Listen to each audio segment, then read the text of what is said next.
Welcome everybody. We're going to talk about sailing in the west of Ireland, about cruising the Wild Atlantic Way. We're going to be covering quite a lot of ground here. We're going to be talking about what to see and what to do in the west of Ireland, places to go. The Wild Atlantic Way is a tourism trail along the west of Ireland. It covers 2,500 kilometers, which is what it would take the Concorde to fly in about an hour and 20 minutes. We're going to travel that all along the coast. We're going to try and do that in 45 minutes, so we're going to be a little bit faster than the Concorde in this case. Navigation is one of the trickiest things to deal with in the west of Ireland. Keep in mind that our charts date back to the Admiralty times. So most of our charts are from the 1800s. And things have changed a little bit, especially with climate change taking its toll. There are very few nav aids, and we have 15-foot tides and lots of unmarked rocks. So it's very interesting, and there are a number of cruising guides that are essential to have, especially the ones from the Irish Cruising Club, which you really should not enter these waters without. Electronic charts are based on the soundings taken from those days. So what we've found is that very often you will be in the center of a channel visually by the old navigational rules, and you will, on the electronic chart, be about a half mile off in many places in the west.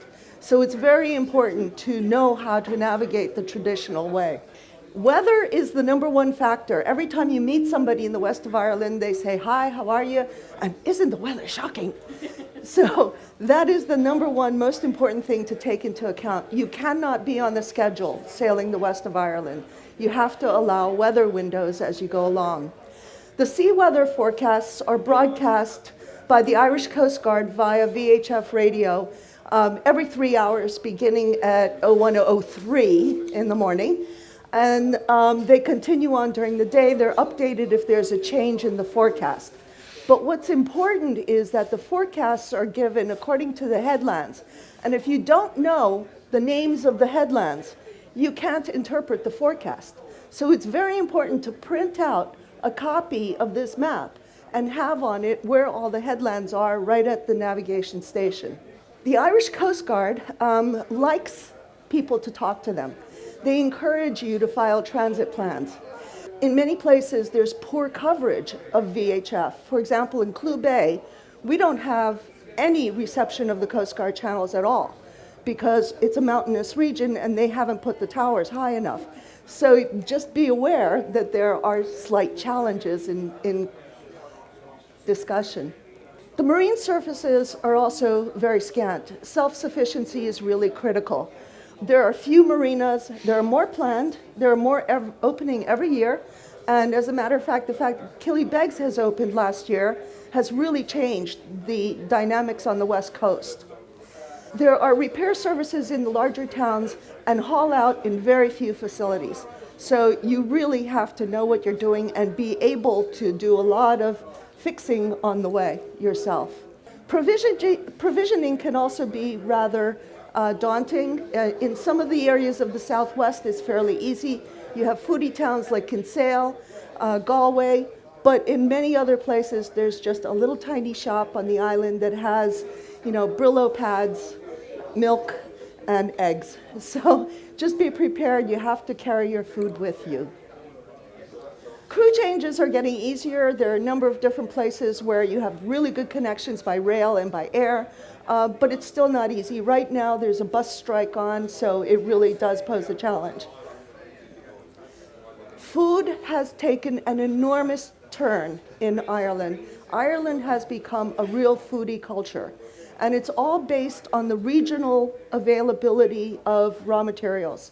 So when you go to Cork, you will be getting local foods prepared in the local manner these days, and very inventive.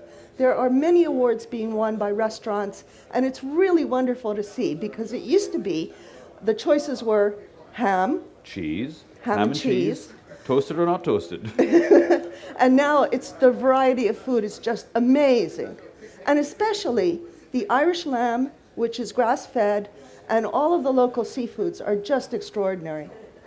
And of course, the reason to come to the west of Ireland are the natural wonders. There's teeming wildlife, the landscape is pristine, the waters are pristine. You can harvest your own foods from the shores there, and it'll be fine because there's really very little pollution. The heritage is extraordinary. From prehistoric times, 8,000 years ago, you will be finding ruins on the islands that have been untouched for centuries, and you can walk around these ruins from the prehistoric times, from Celtic times, right down to the early Christian and the Viking periods. There are remains side by side of all these different cultures that have not been touched, and you can walk right up to them. There's no wall around it, there's no fence. It's just extraordinary to walk through history. Culture is also central to Irish life, and when you look at surveys that Fáilte Ireland has done on why people love Ireland so much, it's because of the people. And the people just embrace visitors when they come in. They're warm, they're welcoming, they love to sing, they love to dance, they love to drink in the pub, and it's just a very relaxing atmosphere. That's what people say they love the most of. But keep in mind that most of the west of Ireland is in the Gaeltacht, and that means that it's Gaelic speaking. All of the people speak English as well, but they're predominantly Gaelic speaking. The most important thing is that the signs are very often only in Irish. And if your maps are in English, they don't match up at all. We've actually gotten very lost outside of Galway when our map was just bore no resemblance to what was on the signs. So we're now going to take a little bit of a cruise around the west coast. We're going to go relatively fast because we're quite limited on time here today. As I mentioned before, we're going to be following the Wild Atlantic Way. We're going to start down in Cork, go all the way up to Donegal. We're going to do the south to north route because that's what's most likely people from England will be doing. We're also going to be starting in Cork Harbour itself, which is technically not part of the Wild Atlantic Way. If you see the little icon in the top right-hand corner, that is where we're going to indicate where we are as we travel around the coast, to give you an idea so we don't have to keep going onto bigger maps and smaller maps. As I mentioned, we're going to start in Cork City, which is on the south coast. It's one of the world's largest natural harbors. There's a lot of marinas in Cork, starting with the City Marina way up at the top, going all the way down to Crosshaven in Cork, which is one of the oldest yacht clubs in the world, ostensibly the oldest. It's a good place to check in if you're coming into the country. That's quite relevant for people from Britain now, where you are going to have to check in after Brexit. It's also close to Cork City and in immediate vicinity of Cork Airport. Daria mentioned crew change places. We're going to talk about that quite a lot. Crosshaven, however, is not good for much else because they do roll up the streets at 8 o'clock, quite literally. You can't get a bite to eat or anything there after about 8. It is a lovely place. It's a great marina. The yacht clubs does serve really good food, and it's it's a good, safe place. Next up is Food Town, Ireland. Kinsale has more pubs and restaurants than any other place we've been to. We love going there. It's a very wide open harbor. It's a very safe harbor for storms and everything. And it's easily navigated even late at night. The harbor itself, the place to stop there obviously is Kinsale Yacht Club. There are moorings across from it. You do have to pay a mooring fee for the moorings. You also have to pay a mooring fee at the yacht club plus the yacht club fees. But they've recently refurbished everything, so they've got brand new showers and brand new facilities and washing machines and everything. As I mentioned, Kinsale is a great place to just go walk through the lovely streets, go to the restaurants. And it has a wine museum. Oh, it's got a wine museum. Yeah, it's got everything. I mean, Glandor is one of our favorite places. The entrance, as we'll see just now, is a little tight coming in. There are rocks right down the middle of it, which are easily navigated past. However, there have been fishing vessels lost. They come in on autopilot and they crash up on the rocks, and there have been serious lives lost.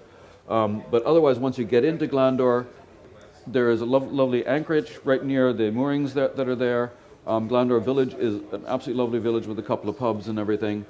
And it's also it's a center for a lot of dinghy racing and wooden boat racing and stuff like that. Across the way from Glandor is also Union Hall, where there are supermarkets and stuff. That's the fishing port. So the fishermen are coming in through Glandor Harbour over to Union Hall, which is in the northwest corner of the harbour. Sherkin Island, a little bit further on, is steeped in a lot of history. It is a wonderful place to pull up to and anchor. It's in Roaring Water Bay. It's a lovely place to walk. If you anchor there, don't be surprised if somebody halfway through the village says, "Hey, you're, Blackwell's from Malaria," or some. I mean, people actually walked up to us that we'd never met before. They'd seen us on the AS or whatever, and we were anchored in the harbor, and they actually looked us up to come to talk to us because they're just that friendly there.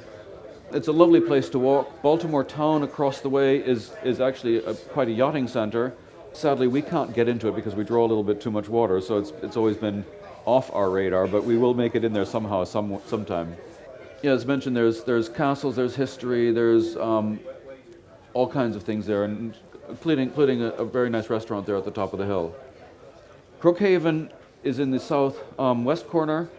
That is a very safe anchorage. It's a good jumping off point for us if we're leaving Ireland, or it's a good safe harbor if there is a westerly gale coming up. The entrance is wide open and easy to get into, and there's nice pubs and restaurants in there as well. There's good holding in mud, and we go there quite frequently as well. So now we're entering the southwest corner of Ireland and some of the most beautiful cruising territory on the island. We're rounding past Fastnet Rock, and we come into Bantry Bay. You could spend a week in Bantry Bay alone, starting with, of course, the left-hand corner there, Bear Island and Castletown Bear. Castletown Bear, unfortunately, is a very large fishing port, and they're not particularly yacht-friendly. But directly across from there in Bear Island is a very lovely marina that caters to sailors. So it's quite convenient to start out there. It does have a lot of facilities in Castletown Bear, so you can take a ferry across and actually do your shopping or go to the chandlery and so on.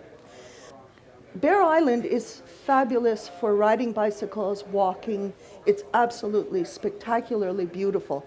There's a tiny little village, and the post office is still one of those original ones. That's the general store and the post office, and she's got a big walk-in meat locker in the back with frozen meats. And it's charming. It's like stepping back in time. The next anchorage up is Adrigal, and it's surrounded by very steep hills. It's absolutely beautiful. There's nothing much there. There's a little sailing club, but it's a beautiful anchorage to just chill out and spend the night. Moving up into the old familiar territory of the Irish Cruising Club, Glengarriff is where the Irish Cruising Club was born. It's beautiful, really stunning, and there's so much to do around there. The village itself has a lot of very vibrant pubs with street music, and there's a supermarket, and there's also something that's about 5 kilometers up the road called the U Experience. It's fascinating. It's a couple have bought this property that's really beautiful and has waterfalls and all, and she's an artist, and she does sculpture, and she puts it in nature, and then does a whole story about ecology and nature and art and how they all work together. And you just walk through this place, and some of the figures are this big, so you have to find them under rocks, and some of them are the size of this room, and it's just astounding. It's beautiful. Next up from Glandors is Dingle Bay, and Dingle Bay has 2 stops, one on each side. One is Knightstown by Valencia Island, and across from that is the legendary Dingle Bay. So Valencia in County Kerry is an island, and there's a town there called Knightstown that's very British in the way it appears. It's not Irish architecture, not Irish pubs at all. So it's really different on that coast. It has a really lovely anchorage, but it also has the beginnings of what was a marina, a very, very substantial marina that they never finished. So all they have is the outer pontoon. It's laid on with water, and it's free, and you can stay there as long as you like. So that's a really good one. There's much to do in Knightstown, but the most important thing to do from there is to go up the road to Yukon. It's a black sky darkness preserve, And also next to it is a tetrapod trackway. It's supposedly where life emerged from the sea onto land. The other thing to do is to go into Port McGee and to get yourself on a boat that goes out to the Skelligs, because pretty soon you won't be able to go there. And the Skelligs are remarkable in that they have beehive huts up a huge stairway that goes way up to the top. And if you saw the last Star Wars, it's the closing scene where Luke Skywalker is found in this remote place somewhere in the galaxy, and that's Skellig Michael. So look for it in the opening scenes of the next Star Wars movie, because that's where he leaves from. Dingle is across the way from Valencia. It's a very well-marked narrow channel getting in there, and a very nice marina when you get there. The marina has been updated in the last 2 years, so it's very, very nicely done, and it's right in the middle of town. You couldn't ask for more. Very convenient. And of course, Fungi the dolphin has been there for about 20 years, and he escorts boats in as they come in. He's very friendly. I don't know what they're going to do when Fungi disappears. We're now coming up to Killrush. Killrush is about halfway up, or is on the Shannon, which is about halfway between Kerry Head and Loop Head. And this is a coastline where there is very, very little. So you've got 70 miles up to Galway Bay, or 35 miles to Loop Head, and 20 miles into Killrush. Killrush is a really good place to go to because there is a marina, but there's also a really good boatyard there, where there's an excellent Kiwi shipwright who, if you need work done halfway along your cruise.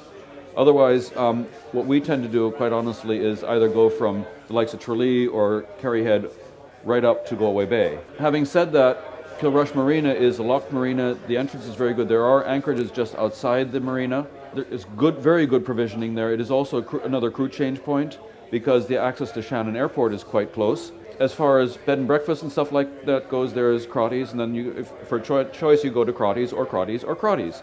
There's one place. It's also the restaurant or the pub. So there isn't an awful lot in Killrush otherwise to do or see. That brings us up to County Galway with the Aran Islands at the mouth of Galway Bay, Galway City, and also Galway Sailing Club, etc. Getting to Galway Bay, you're sailing under the Cliffs of Moher, which is a spectacular cruise. We really love that. Galway City, you have a very small marina right in the heart of the city. We often drop in there to just basically hang out in Galway because Galway is a very vibrant town. It's a university town, endless pubs and restaurants, endless things to do. There's a good, nice little chandlery in town, etc. We've been there for the Volvo Ocean Race. We've been there for various different big occasions as well. And of course, being a university town, there's endless life in town. There's things happening all the time. Rossaville is on the northwest corner of Galway Bay. It's a nice harbour. It has a nice marina that's being expanded hugely right now. Nobody knows why, because if you go ashore there, there's nothing.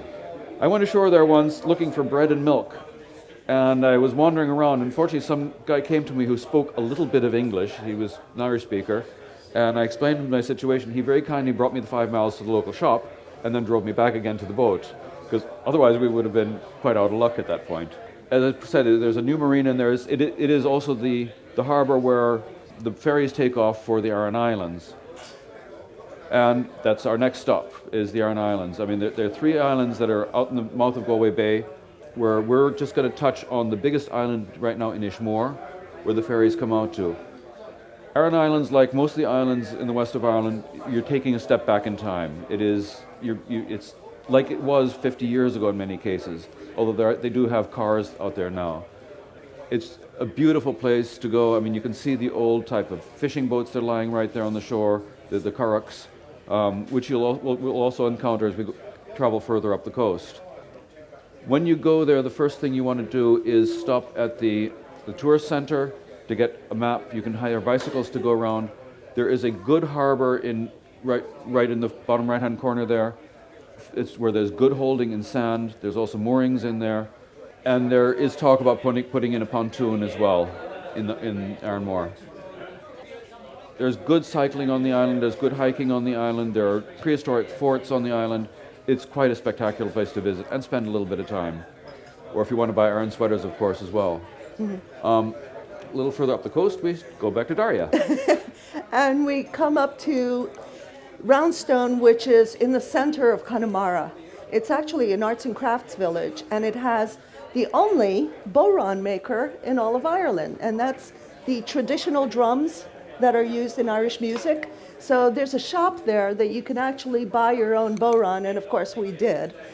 There are lots of restaurants and good services in there, but the best thing to do is go walking in Connemara from there, because Connemara National Park has been developed, and it's really worth spectacular vistas wherever you go.